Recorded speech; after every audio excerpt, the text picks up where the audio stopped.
में घर का ऐसा जल भूलकर भी मत चढ़ाना, पूरा घर कंगाल हो जाएगा, घर में गरीबी आ जाएगी। इसी के साथ इस वीडियो में हम जानेंगे कि किन महिलाओं को तुलसी माँ को कभी भी गलती से भी जल नहीं देना चाहिए, वरना होता है घोर अनर्थ। माँ तुलसी के साथ साथ माँ लक्ष्मी भी हो जाती है क्रोधित। तो पूरी जानकारी के लिए इस वीडियो को अंत तक जरूर देखिएगा।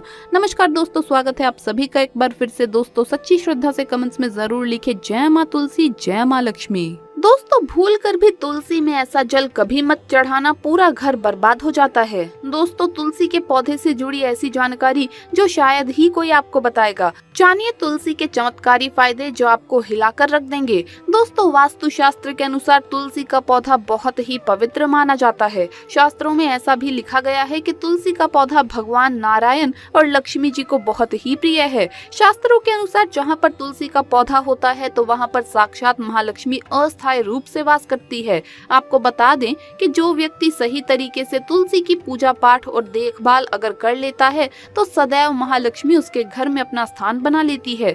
लेकिन तुलसी के कुछ वास्तु नियमों को आपको ध्यान में रखना आवश्यक है। ऐसे में आइए जानते हैं उन वास्तु नियमों के बारे में। लेकिन उससे पहले आपसे रिक्वेस्ट है कि वीडियो को लाइक करें, अपने दोस्तों के साथ शेयर करें और अगर आपने अभी तक चैनल को सब्सक्राइब नहीं किया है तो सब्सक्राइब करके बेल आइकन जरूर प्रेस कर लें। दोस्तों नंबर 1, नियमित तौर पर तुलसी के दर्शन करने और हाथ जोड़ने से व्यक्ति के सभी पाप खत्म हो जाते हैं। ऐसे में उसके अंदर एक नई ऊर्जा का संचार होता है जो उसे कामयाब बनाती है। नंबर 2, शास्त्रों के अनुसार तुलसी माता अगर जिस व्यक्ति पर मेहरबान हो जाए तो उसे रंग से राजा बना देती है। इसीलिए माता लक्ष्मी की सच्चे दिल से जो व्यक्ति पूजा पाठ करता है उसे उसका फल अवश्य मिलता है। नंबर 3, तुलसी के पौधे में प्रतिदिन पूजा पाठ और शाम को दीपक जलाने से व्यक्ति की सभी इच्छाएं पूरी हो जाती है। नंबर 4, अगर आपका कारोबार कम चलता है या पूरी तरह से ठप हो गया है तो ऐसे में आप परेशान ना हो। हर शुक्रवार के दिन तुलसी के पौधे में कच्चा दूध चढ़ाते रहें, आपकी परेशानी जल्द ही दूर हो जाएगी। तुलसी माता अपने भक्तों को कभी भी निराश नहीं करती। नंबर 5, जहाँ पर अस्थायी रूप से नियमित तौर पर तुलसी में दीपक जलता है तो भूल कर भी भूत प्रेत आत्मा उस घर में भटकते भी नहीं, बल्कि जहाँ पर तुलसी का पौधा लगा होता है तो उस घर से नकारात्मक ऊर्जा कोसों दूर रहती है। नंबर 6, अगर आपके घर में पैसों की तंगी रहती है और घर की जमा पूंजी धीरे धीरे कम होती जा रही है तो ऐसे में आप तुरंत तुलसी का पौधा अपने घर पर ले आइए और नियमित इसकी पूजा करें और देखें तुलसी माता का चमत्कार।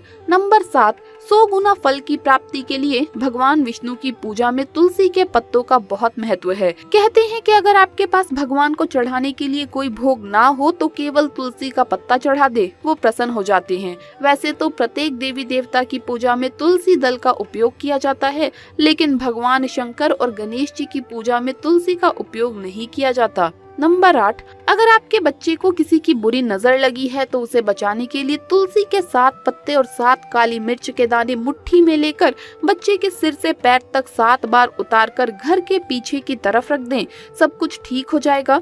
या आपको क्लॉकवाइज डायरेक्शन में घुमाना है, यानी घड़ी की सुई की दिशा में उतारना है। नंबर 9, परेशानी को जड़ से खत्म करने के लिए और बीमारी को दूर भगाने के लिए शाम होने के पहले 4 से 5 तुलसी के पत्ते तोड़कर तकिए के नीचे रखकर सो जाइए और सुबह होने के बाद कुछ पत्ते खा लें।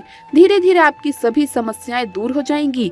ऐसे में बचे हुए पत्ते फिर से तकिए के नीचे रखकर सो जाइए और सुबह इन्हें खा लें। ये नियम अपनाइए और फिर देखिए चमत्कार।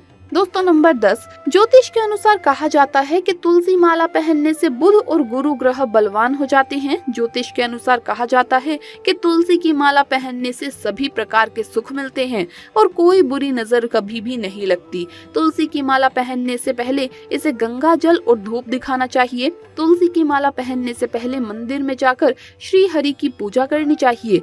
जो लोग तुलसी की माला पहनते हैं तो उन्हें प्याज और लहसुन और मांस मदिरा का सेवन छोड़ देना चाहिए।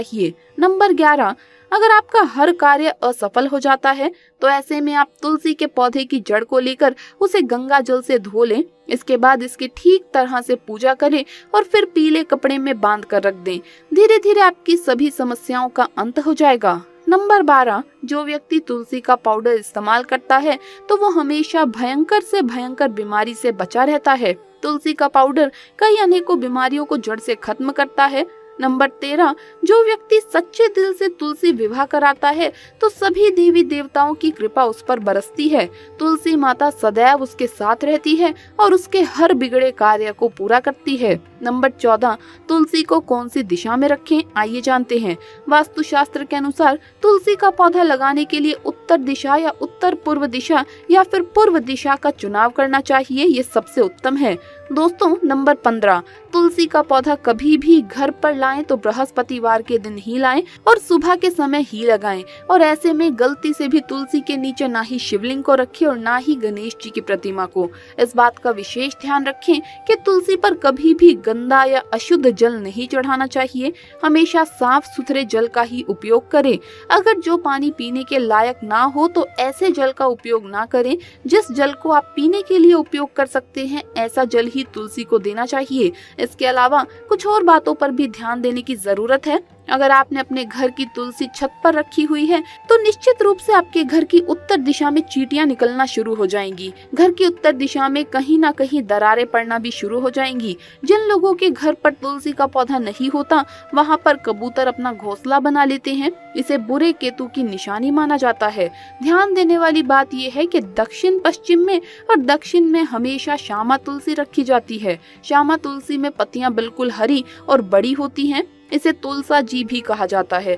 तुलसा जी को दक्षिण दिशा में रखने पर वास्तु दोष दूर होते हैं। दोस्तों, तुलसी को घर की छत पर रखना शुभ नहीं माना जाता। अगर आपके पास तुलसी जी को छत पर रखने के सिवाय कोई और जगह ना हो तो एक विशेष उपाय जरूर करें। तुलसी को कभी भी अकेला ना रखें, हमेशा उसे केले के पौधे के साथ रखें। दोनों पौधे बिल्कुल साथ में रखें और इसे मोली से बांध लें। इससे आपको वास्तु दोष की हानि नहीं होगी। सबसे ज्यादा जो महिलाएं सवाल पूछना चाहती है वो ये है कि क्या मासिक धर्म के दौरान तुलसी की पूजा की जा सकती है? क्या महिलाएं तुलसी को मासिक धर्म के दौरान जल चढ़ा सकती है या नहीं? तो चलिए इसके बारे में भी जान लें। दोस्तों, मासिक धर्म के दौरान औरतें अपवित्र हो जाती है और इसीलिए मासिक धर्म के दौरान कुछ काम नहीं करने चाहिए। जैसे अचार को हाथ नहीं लगाना चाहिए, वो खराब हो जाता है। मंदिर नहीं जाना चाहिए, चौराहे पर नहीं जाना चाहिए क्योंकि इससे बुरी नजर लग सकती है। ऐसे ही पौधों में पानी भी नहीं देना चाहिए, इससे पौधे सूख जाते हैं और कोई भी धार्मिक कार्य भी नहीं करना चाहिए। इसीलिए आपको मासिक धर्म के दौरान तुलसी को जल व तुलसी पूजा नहीं करनी चाहिए व तुलसी व्रत भी नहीं करना चाहिए। तुलसी के पास भी ना जाएं वरना तुलसी का पौधा सूख सकता है। तुलसी की पवित्रता का खास ख्याल रखा जाना चाहिए। मासिक धर्म के चौथे दिन स्नान करने के बाद ही कोई भी धार्मिक कार्य आप कर सकते हैं। चलिए अब आपको तुलसी का एक विशेष उपयोग बताते हैं जो कि न सिर्फ आपकी किस्मत चमकाता है बल्कि कई सारे दुखों का नाश भी करता है। ये उपाय आपके घर में नकारात्मक ऊर्जा को खत्म करने में बहुत ही कारगर साबित होगा। इस उपाय से आपकी आर्थिक स्थिति परेशानी भी दूर होगी। एक पीतल के लोटे में पानी भर लें। अब उसमें आप 4 या 5 तुलसी के पत्ते डाल लें। अब तुलसी पत्ती डालने के बाद इस लोटे को 1 दिन के लिए आपको रखना है। कम से कम 24 घंटे के लिए आप इसे रख दीजिए। 24 घंटे के बाद उस पानी से आपको घर के मुख्य द्वार पर छींटे देने हैं और फिर घर में सभी जगह पर आपको इस पानी के छींटे देने हैं। उसके बाद जो पानी अगर बच जाए तो उसे आप किसी भी पेड़ या पौधे की जड़ में चढ़ा दीजिए। चलिए अब आपको बताते हैं कुछ ऐसी चीजों के बारे में जो आपको तुलसी के पास नहीं रखनी चाहिए। अगर ये चीजें तुलसी के पास है तो तुरंत वहां से हटा दें। तुलसी के पौधे के पास झाड़ू या जूते चप्पल नहीं होने चाहिए। बहुत से लोग तुलसी के पौधे के साथ दूसरे फूल पत्तियों के पौधे लगा देते हैं जो ठीक नहीं है। तुलसी जिस गमले में लगाएं उसमें कोई अन्य पौधा लगाना ठीक नहीं होता है। इससे तुलसी का विकास समुचित नहीं हो पाता और वो सूखने लग जाती है। जल में दूध मिलाकर तुलसी को जल देने से तुलसी स्वस्थ और हरी भरी रहती है। लेकिन इस बात का ध्यान रखें कि केवल थोड़ा सा ही दूध आपको मिलाना है। ज्यादा मात्रा में अगर आप मिलाएंगे तो तुलसी खराब भी हो सकती है। तो दोस्तों, आपको ये वीडियो कैसा लगा हमें कमेंट्स में जरूर बताएं। इस वीडियो को लाइक करें, अपने दोस्तों के साथ शेयर करें और अगर आपने अभी तक चैनल को सब्सक्राइब नहीं किया है तो सब्सक्राइब करके बेल आइकन जरूर प्रेस कर ले। जल्द मुलाकात होगी अगले वीडियो में। हर हर महादेव, जय महाकाल।